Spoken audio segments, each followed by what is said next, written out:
चलिए भाई, तो एक्सरसाइज 4.3, ठीक है, इंट्रोडक्शन देखते हैं इसका। इंट्रोडक्शन, ठीक है। इसमें देखो, इस एक्सरसाइज में हम क्या सीखेंगे कि जो हमारी क्वाड्रेटिक इक्वेशन होती है, क्या होती है? Quadratic equation. इसकी जनरल फॉर्म क्या होती है? ax² plus bx plus c is equal to 0, ठीक है ना। ये हमारी क्वाड्रेटिक इक्वेशन होती है, ठीक है। चलिए, तो अब हम ये चाहते हैं कि इस इक्वेशन को देखने के बाद हम सॉल्व ना करें, ठीक है, और बिना सॉल्व किए ही हमें ये पता चल जाए कि इसके जो रूट्स आते हैं, रूट समझते हैं आप क्या होते हैं? वो रूट नहीं, अंडर रूट वाला रूट नहीं, इसके रूट्स का मतलब होता है जिनको हम रूट्स भी बोल सकते हैं और ज़ीरोज़ भी बोल सकते हैं। ज़ीरो पता है आपको क्या होते हैं? देखो,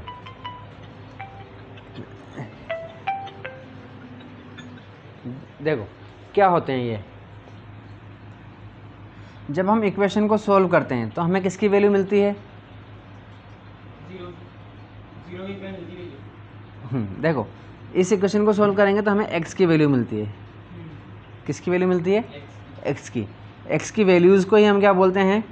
रूट या फिर ज़ीरो। बात समझ में आ गई? चलिए, यानी कि किसी इक्वेशन के रूट की बात हो रही है, इसका मतलब क्या? x की वैल्यू, ठीक है ना। चलिए, और क्वाड्रेटिक इक्वेशन में x की वैल्यू कितनी मिलती है हमें? x की कितनी वैल्यूज़ मिलेगी? दो वैल्यू मिलेगी, क्योंकि डिग्री कितनी है? 2 है, तो जितनी डिग्री उतनी वैल्यूज़, ठीक है ना। और उसकी वैल्यूज़ को हम क्या बोलते हैं? रूट, ठीक है, या फिर ज़ीरो, ठीक है ना। चलिए, तो अब हम क्या चाहते हैं कि हमें ये पता चल जाए, इसको हम पूरा सॉल्व करते हैं, मिड टर्म को स्प्लिट करते हैं वगैरह वगैरह, पूरा सॉल्व करते हैं हम, ठीक है ना। तो उस वो वाला प्रोसेस किए बिना हमें ये पता चल जाए कि इस इक्वेशन के जो रूट्स आएंगे या x की वैल्यू जो आएगी वो आएगी भी या नहीं आएगी, ठीक है। जीरो के इक्वल आएगी भी या नहीं आएगी? जीरो के इक्वल नहीं, वैल्यू आएगी या नहीं आएगी? बात समझ में आ गई? देखो, ऐसी इक्वेशन अभी हम 10th क्लास में पढ़ रहे हैं ना, तो हमारे पास क्या होता है कि ऐसी ही इक्वेशन दी जाती है जिनके सॉल्यूशन हो जाता है। आइए बात समझ में। लेकिन जब आप बड़ी क्लास में जाओगे, 11th में 12th में, ठीक है ना, तब ऐसी इक्वेशंस भी होंगी जिनका कोई सॉल्यूशन नहीं होता। इक्वेशन तो होती है बट सॉल्यूशन नहीं हो पाता, ठीक है। देखो, समझो बात को। रियल नंबर्स किसे कहते हैं बताओ मुझे? रियल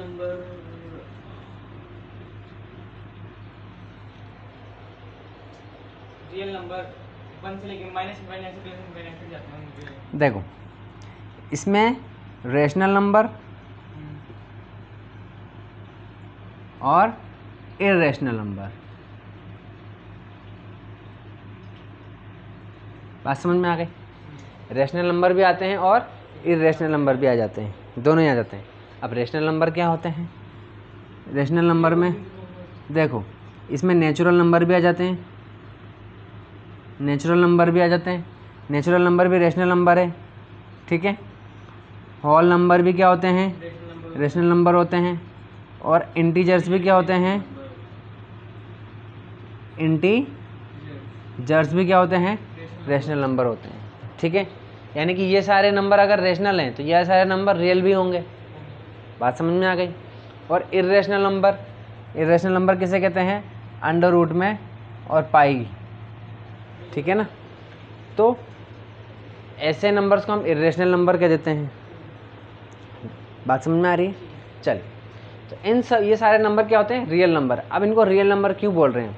रियल नंबर इसलिए बोल रहे हैं कि ये एग्जिस्ट करते हैं दुनिया में, इनकी वैल्यू एग्जिस्ट करती है, ठीक है ना, इस दुनिया में एग्जिस्ट करती है, ठीक है। ये सब कहीं ना कहीं आ ही जाते हैं, मतलब ये, ठीक है। बट एक ऐसा नंबर भी है, यानी कि ऐसे नंबर्स भी हैं जो एग्जिस्ट नहीं करते हैं, दुनिया में एग्जिस्ट नहीं करते, लेकिन फिर भी हम उसके बारे में पढ़ते हैं, ठीक है ना। तो वो ऐसे नंबर होते हैं जो रूट में माइनस में आता है। बात समझ में आ गई। कोई भी नंबर ले लीजिए आप, अब यहाँ पर कोई भी नंबर लिख दीजिए, 15 लिख दो, 20 लिख दो, 25 लिख दो, ये एग्जिस्ट, ये इमेजिनरी नंबर है, रियल नंबर नहीं है ये सारे नंबर क्या हैं, रियल नंबर्स हैं, ये इमेजिनरी नंबर्स हैं। जब आप बड़ी क्लास में जाओगे तो ये जो चीज़ है ना, ये चीज़ माइनस अंडर रूट, इस चीज़ को इसे दिखाते हैं हम आई से, स्मॉल आई से, और इसको बोलते हैं हम आयोटा। यानी कि मैंने लिख दिया आयोटा 15, इसका मतलब under root minus 15, under root minus 15। बात समझ में आई कि नहीं आई? ठीक है, चलो। तो ये इमेजिनरी नंबर्स हैं, ठीक है ना।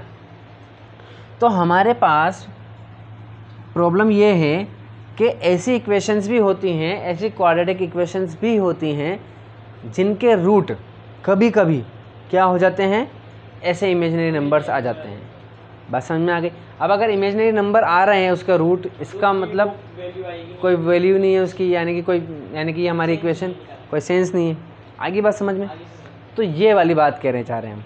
तो ये रियल नंबर्स हैं, अगर ये हैं तो हाँ हो सकता, मान लो कि यहाँ पर मैंने लिख दिया 15, ठीक है, या 5 लिख दिया, ठीक है। अब हमें पता है कि अंडर रूट 5 क्या है, एक इर्रेशनल नंबर है, ठीक है। लेकिन उसके बावजूद हमारा रेक्टेंगल ऐसा हो सकता है जिसके जो लेंथ है वो अंडर रूट 5 हो सकती है। आई बात समझ में।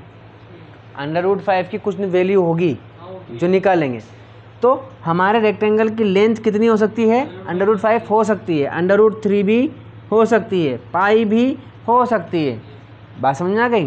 तो ये एग्जिस्ट कर रहा है कि नहीं कर रहा है? कर रहा है, क्योंकि ये हमारे रेक्टेंगल में आ रही है। ये हमारा रेक्टेंगल हम इससे बना पा रहे हैं इससे, ठीक है, रेक्टेंगल बना पा रहे हैं या रेडियस बना पा रहे हैं, ठीक है। तो ये एग्जिस्ट करते हैं ये, इसलिए ये रियल नंबर्स हैं। बात समझ में आ गई। लेकिन ये एग्जिस्ट नहीं करता है, जैसे कि -5 लिख दिया। अब आप इतना वैल्यू लेकर के आप रेक्टेंगल नहीं बना सकते, क्योंकि ये एग्जिस्ट ही नहीं करता है, ये इमेजिनरी नंबर है। बात समझ में आ गई। तो अब हम ये चाहते हैं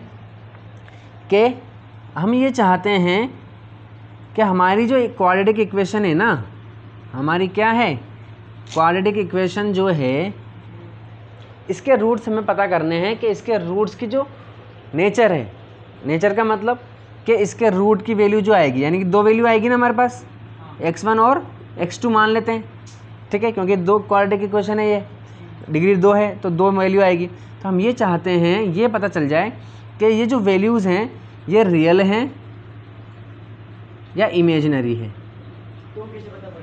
वेरी गुड, इमेजिनरी है। बात समझ में आई। पहले ही पता चल जाए, यानी कि देखो एक तरीका तो ये है कि सोल्व करोगे तब पता चल जाएगा आपको कि, यानी कि मिड टर्म करके, बिल्कुल मिड टर्म होगी नहीं।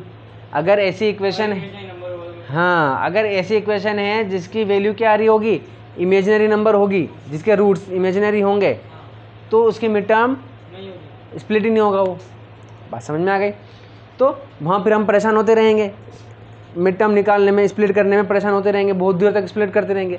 तो वेरी गुड। तो हम पहले से ही हमें इस मेथड से हमें ये पता चल जाएगा कि इसके रूट्स रियल हैं या इमेजिनरी हैं। अगर रियल होंगे तो हम निकाल सकते हैं, और अगर इमेजिनरी होगी तो हमें सोल्व करने की ज़रूरत ही नहीं है। बात समझ में आ गई।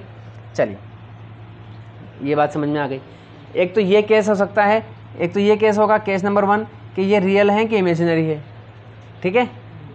दूसरा केस क्या हो सकता है, दूसरा केस ये हो सकता है कि ये दोनों अलग अलग भी हो सकते हैं, डिस्टिंक्ट हो सकते हैं और सेम हो सकते हैं। बात समझ में आ गई, ठीक है ना। तो हमें ये भी पता करना है। तो हमें 2 चीज़ें पता करनी है कि रूट्स रियल हैं या इमेजिनरी हैं। दूसरी बात क्या पता करनी है, ये दोनों सेम हैं या डिस्टिंक्ट हैं, यानी कि अलग अलग हैं। बात समझ में आ गई। अब हमें सोल्व तो नहीं करना है, सोल्व करने से पहले ये पता करना है ठीक है, क्योंकि अगर सोल्व करने बैठे और ये इक्वेशन ऐसी है जिसके इमेजिनरी रूट्स हैं, ठीक है। चलिए तो अब पता करें। तो देखो एक फॉर्मूला है क्या, अच्छा देखो यहाँ पर क्या है, ए की वैल्यू है ना हमारे पास, ये ए है, बी है और सी है।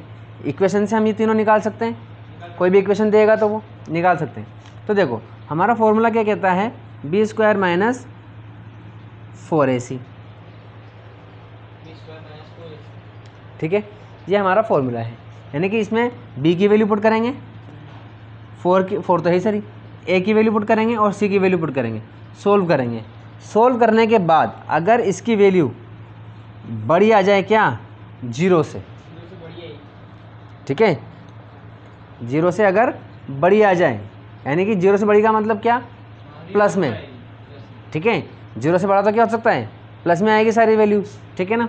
तो अगर इसकी वैल्यू किससे बड़ी आ जाए, 0 से बड़ी आ जाए, तो इसका मतलब क्या होगा, इसका मतलब होगा कि हमारे रूट्स कैसे होंगे, रियल होंगे और डिस्टिंक्ट होंगे। Very good. अब पहले छोटी से पहले इक्वल के बराबर, ठीक है, बी स्क्वायर माइनस 4ac अगर 0 के इक्वल आ जाए, इसको सोल्व किया और 0 आ जाए, इसका मतलब तब भी हमारे रूट क्या होंगे, रियल होंगे बट